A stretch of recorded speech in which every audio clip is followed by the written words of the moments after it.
It was early in the season, and the ice blockade at Whitefish Point had not yet been breached.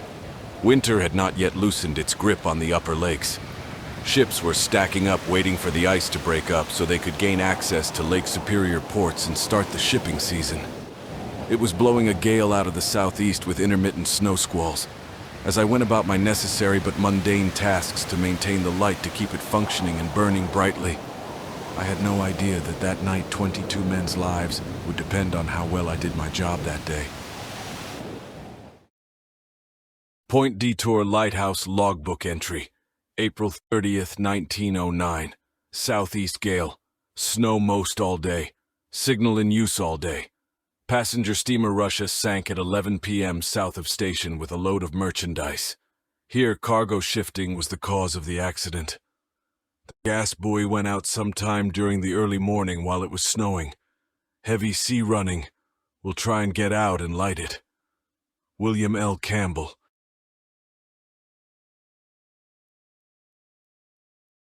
As communities along the shores of the Great Lakes continued to grow and prosper, there was a continued need to transport merchandise and people to the various lake ports. Although there had been advances in rail travel, it was still advantageous to ship goods by water, especially mixed merchandise cargoes. One company seeking to profit from this trend was Holt, Ensign and Company. To that end, they commissioned 4 ships of similar size and design to be built by King Iron Works of Buffalo, New York. Their hulls were to be made of iron, but the upper structures were constructed of wood, which was subcontracted to Gibson and Craig, a builder of wooden ships. 3 of the ships, the Russia, Cuba, and Java, were built in 1872, with the Scotia being completed in 1873. All 4 ships had a length of 231 feet, 35 feet in beam and 13 feet in depth, making them slightly over 1,500 tons. They were powered by 2 steeple compound engines and had twin boilers, smokestacks, and propellers.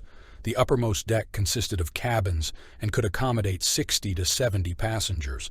The Russia started on the Buffalo to Chicago run, but in later years took other routes including Buffalo to Green Bay and Lake Superior. She was well known and liked by her passengers and was sought out to travel to popular destinations.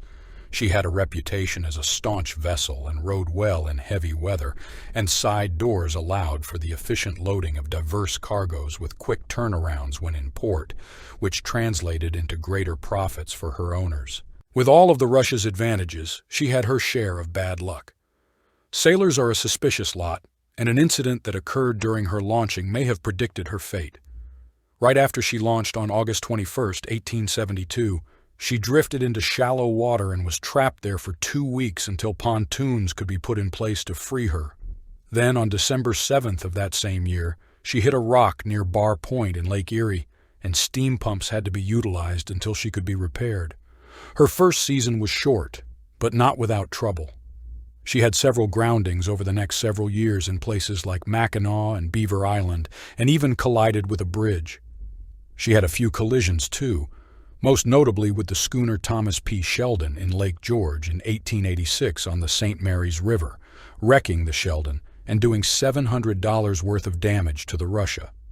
She then collided with the Celtic near Rondeau, Ontario in 1892, while navigating through the fog about 6 p.m. in the evening. The Celtic sank in about 10 minutes, taking the elderly cook, Margaret Strachan, with her. All other passengers and crew were saved by the Russia. The Russia was taking on water through a 2-foot hole punched in her waterline and headed for shore, beaching her near Rondeau and saving everyone on board. The name Celtic would come again in her future. Another notable collision was with the Britannic near Wyandotte, Michigan in the Detroit River in 1895. The 2 ships were approaching each other going in opposite directions and signaled for a port-to-port passing when the Britannic's steering chains fouled and she veered across the Russia's bow. The Britannic sank quickly in 30 feet of water, trapping 1 man in his cabin and drowning him. The most substantial loss to the Russia occurred on July 11, 1893 at Buffalo. While loading bales of jute and rags, a spark ignited one of the bales as it slid down a loading chute and into the hold. Already on board was a load of wood pulp, and almost instantly a substantial fire broke out. The fire was stubborn and it took 4 fire tugs to finally put it out, but the damage was done. The wooden superstructure was destroyed, and a major rebuild was necessary. It is believed that the engines and boilers were salvaged, but it was decided that there would be a conversion from 2 stacks to a single bifurcated stack. This is why some photos show her with 2 stacks as she was originally built and some with only 1. Also, there are some differences between the pilot house and cabin designs. It is not unusual for ships of that era, before the modern technology that we enjoy today, to have these sorts of incidences. But the Russia certainly had her share. Her iron bottom certainly saved her from a more serious fate on more than one occasion.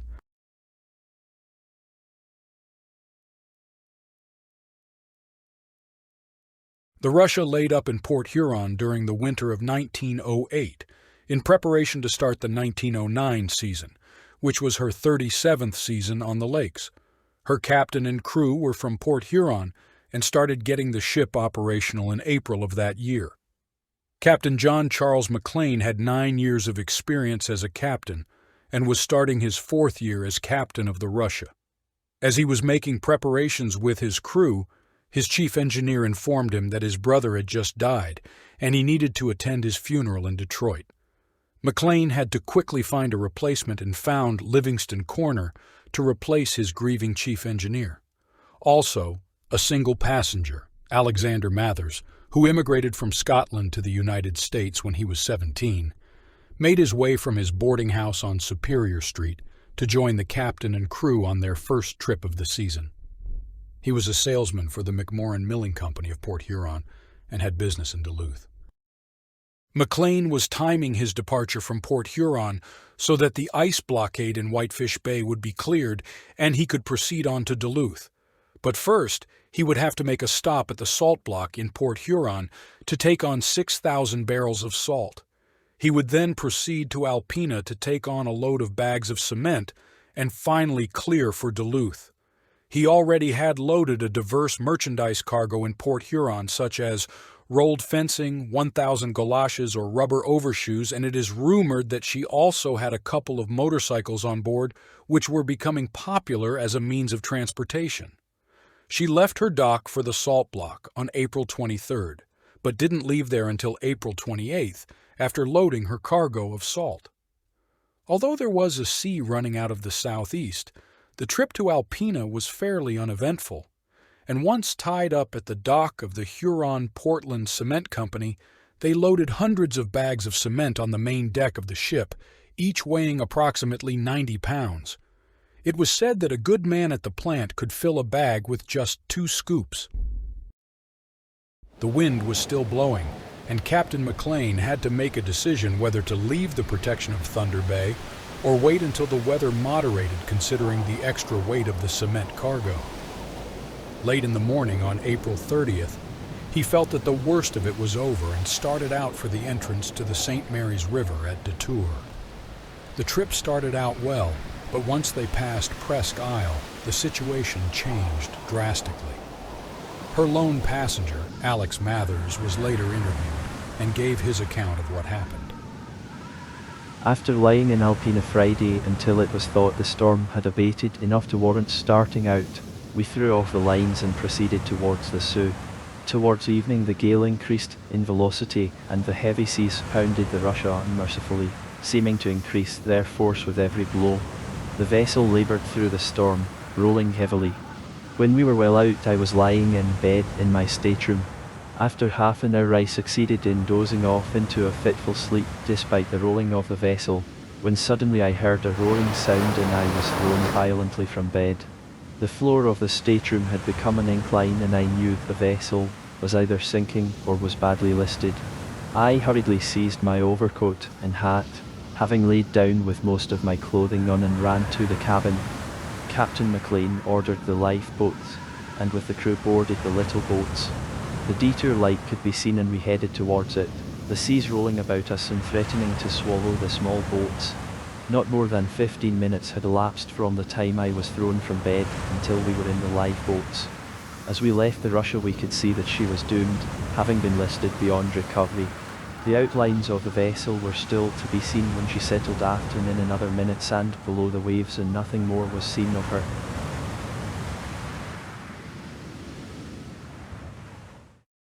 As Alex Mathers said in his interview, the light at Point Detour truly did save them. It oriented them in the blackness of night with towering waves all around them and gave them a direction in which to row. The lens had just been upgraded to a 3.5 order Fresnel lens the year before, which was visible up to 30 miles away. Without that light, the crews of the lifeboats could have missed the entrance to the St. Mary's River and foundered trying to land on shore in the dangerous surf, drowning everyone.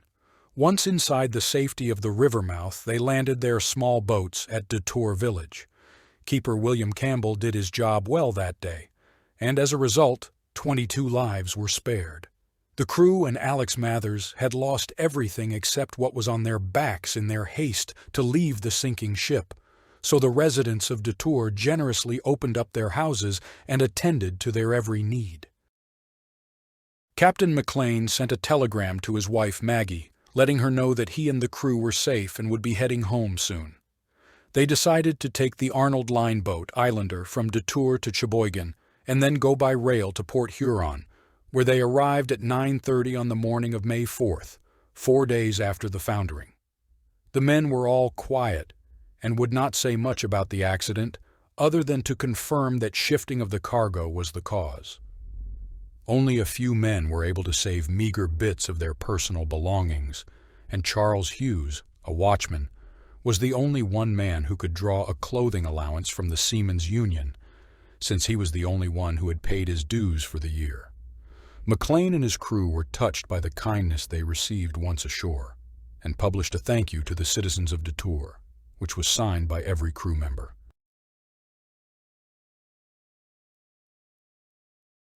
The gale that took the Russia on April 30th was more significant than originally anticipated by forecasters. Reports of damage and lost ships came in over the next couple of days. At a minimum, gale-force winds slammed into all 3 of the upper lakes, with some gusts up to 70 miles per hour and waves up to 18 feet or more. The wind and waves were so high that it created a 10-foot tsunami-like wave that rushed ashore at South Haven. Boatman Ted Ambrick, who lives near the harbor, had his house washed almost 700 feet into a marsh, with him in it, and he had to be rescued the next morning. High wind and waves with snow in the Sioux started moving some of the ice out of Whitefish Bay, which may have caused problems for the iron-hulled Orania. She was trapped in the ice in the bay and was eventually crushed and sunk by the moving floes, prompting the crew to take a perilous 10-mile walk across the shifting ice to find safety on another vessel. The other ship that may have been affected by the wind-blown ice was the Propeller Adela Shores. She was able to leave the ice pack at Whitefish Bay and proceeded westward, but it may have damaged her wooden hull, causing her to sink in the open lake west of the point. No one survived. Further westward on Lake Superior near the Huron Islands, the schooner barge George Nestor broke loose from her tow and crashed on a rocky reef just off the lighthouse during the height of the storm. Despite the best efforts of the lighthouse keeper, he was not able to rescue the crew and could do no more than watch as they drowned or froze to death. The wooden propeller, Eber Ward, also had ice cut through her hull in the Straits of Mackinac, causing her to fill rapidly and sink, taking 5 men with her. April 1909 was one of the most devastating Aprils in Great Lakes shipping history, tallying $400,000 in lost property and 40 lives lost.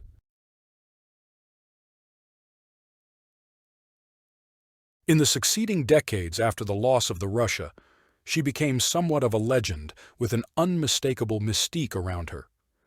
As navigation, diving, and depth-sounding technology developed, several seasoned shipwreck hunters used these new tools to search for her. Well-known and successful adventurers such as John Steele and Dick Ray spent many seasons looking for the Russia along her route from Alpena to Detour in the 1970s and 80s. In those early days, they used a type of sonar technology, commonly called searchlight sonar, which was adapted from the military for use in the civilian sector. Sonar technology then advanced to an array of transducers that were towed by a tether behind the search vessel, or transducers that protruded through the hull. Initially, these units were cost prohibitive, but eventually came more within the range of the shipwreck hunting enthusiast. Positioning technology also advanced from dead reckoning to low RON to finally GPS in the 1990s. This allowed them to plot much more accurate search grids and not miss areas of interest. Despite these advances, the Russia remained elusive, and her location remained a secret. After Steele and Race, other shipwreck hunters such as Chuck Feltner and Paul Ehorn also tried unsuccessfully, with Ehorn investing 20 seasons looking for her resting spot. In 2019, another veteran shipwreck hunter, Tom Farnquist, decided to make a concerted effort to find the Russia and enlisted help from Ken Merriman and Jerry Eliason. Tom's interest in the Russia started at the early age of 16. He had heard the Russia's story from a local diver named Jack Brosco, and they often discussed going out and searching for her. They never acted on it until one day he met an elderly woman, Mrs. Kelly, who lived on Drummond Island. She told him about skating around a mast sticking out of the ice in shallow water near Espanore Island, and she thought it could be the Russia. Later, searches in this area did not yield a sunken ship. Tom spent more time researching the Russia throughout the years and collaborated with some of the earlier researchers to narrow his search to a 32-square-mile area. They had one other piece of technology that the others didn't.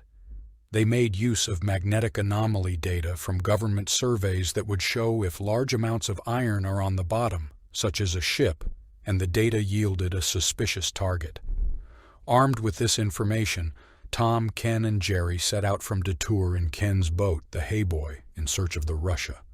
The magnetic anomaly was covered on the first day, but their side-scan sonar indicated that the target was just geology and not a ship. The second day they continued to cover their grid and ran by the schooner barge Celtic, which was inadvertently found by Paul Ehorn in his earlier searches. On the very next leg of the search pattern, their side scan painted a picture of a ship that closely resembled the Russia. A subsequent sonar scan showed that the target and the Celtic were only 1,200 feet apart. Paul had only missed finding her by one lane on the search pattern if this was truly the Russia. Paul was waiting for them on the dock that day when they returned. He asked them how they made out, and the response was, "The good news is we found a new shipwreck. The bad news is the wreck we found is the one you have been searching for 20 summers. It is truly ironic that the final resting place of the Russia would only be 1,200 feet away from another ship called the Celtic, which is the same name as the ship that she collided with and sank so many years ago near Rondo. Sailors are a suspicious lot." The search team was relatively confident that the new side-scan target was the Russia due to its size and configuration, but they needed to confirm its identity and see if they could find any clues that led to her foundering. The gale she endured was severe, but she had been through rough weather before. They decided to deploy Jerry Eliason's drop camera to get a quick view of the ship. Jerry's camera was equipped with cameras and lights and was dangled from the Hey Boy as she drifted over the target. The live feed images could then be viewed on a monitor on the boat. They had to position their boat so that the wind and waves would blow them over the ship, while the height was adjusted to keep the wreck in view. It quickly became apparent that a good share of the wooden cabins above her iron hull were ripped off by trapped air during her plunge to the bottom.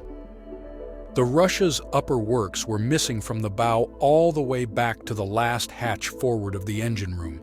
The aft cabins, however, were quite intact and were consistent with the design of the Russia's upper works, more evidence that this was the ship many had searched for decades.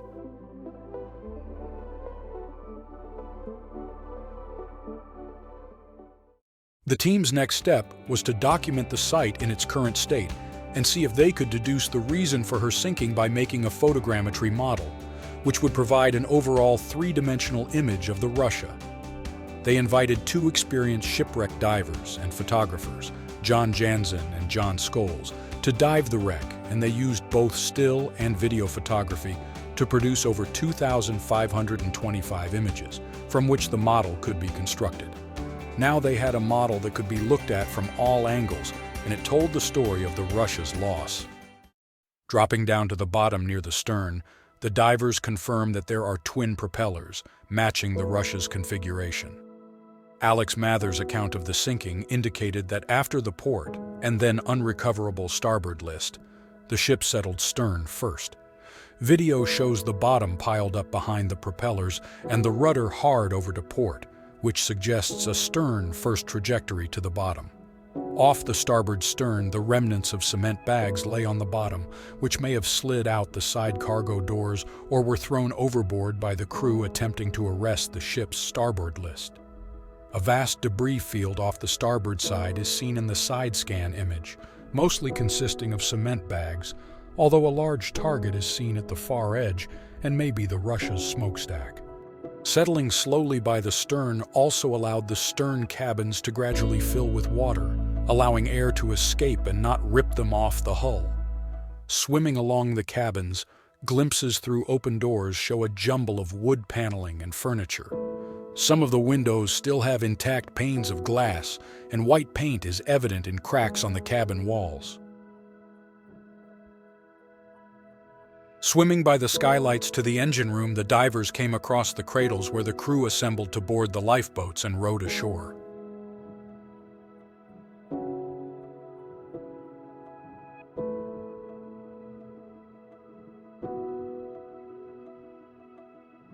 Moving back over the skylight, the ship's freshwater tank and mast comes into view.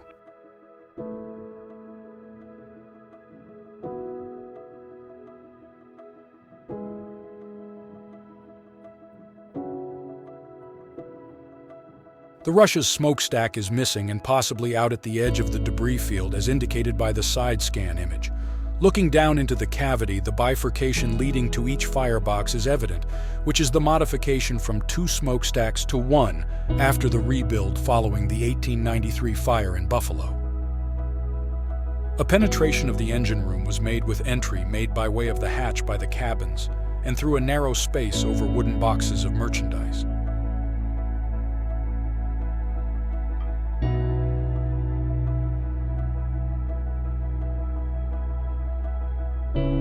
Upon entering the engine room, one of the compound steeple engines is seen straight ahead with some debris piled against it and the mast to the right of it.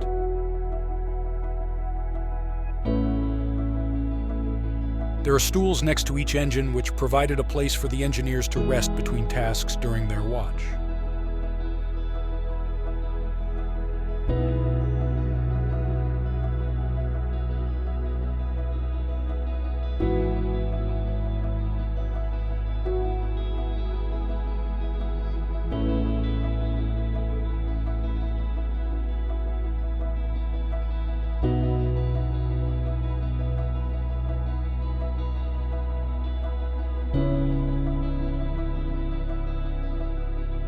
On the wall there appears to be a brass inclinometer with the indicator needle missing and telltale swing marks on the paint.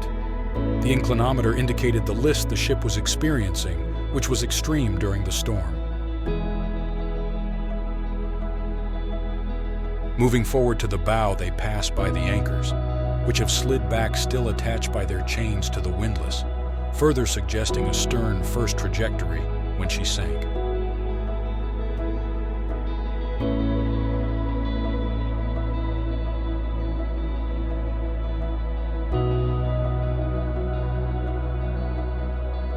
Dropping down into the first hatch, they encounter boxes and boxes of merchandise, including pairs of galoshes that were part of her cargo. According to the locals in the area, everyone had new galoshes in the spring of 1909, thanks to part of the Russia's cargo washing ashore.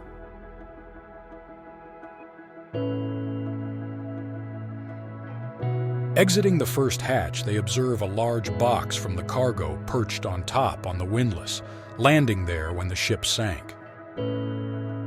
With their bottom time almost at an end, the divers started swimming back to the stern and the ascent line.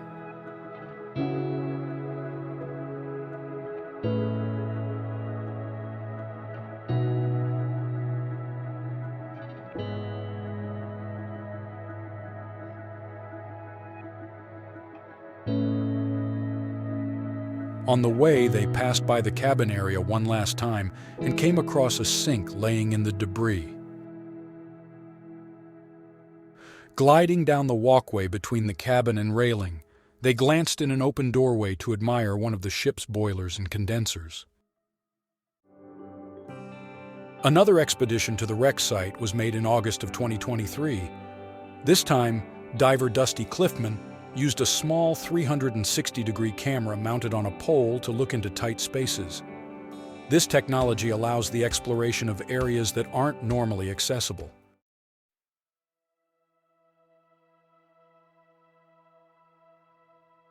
Looking through a skylight, we get a view of a room above the engine room and can see the top of the engines through the broken floorboards.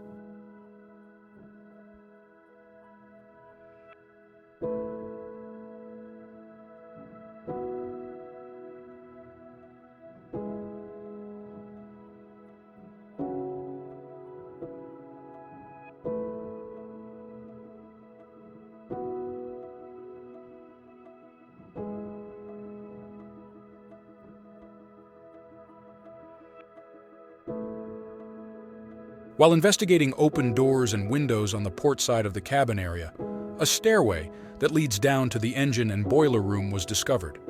The crew used this stairway to access those spaces from the main deck.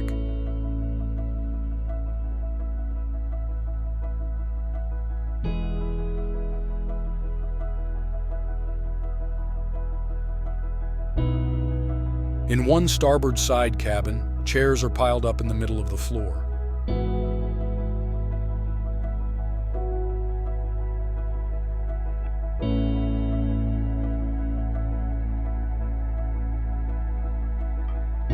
Dropping in the first hatch again, we are reminded of the galoshes washing ashore that kept people of Detour's feet warm and dry.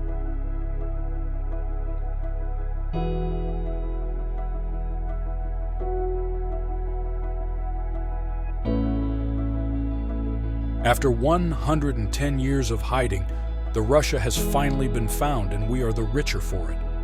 The ship is a virtual time capsule for us to explore and learn from. Her remains links us to the people who sailed on her and those who were involved in saving the lives of her passenger and crew. Nothing is more educational and fascinating than history itself. Captain McLean, Alexander Mathers, and the crew of the Russia are all gone now, with only the wreck of the Russia to tell the tale of their struggle that night in the maelstrom that was Lake Huron.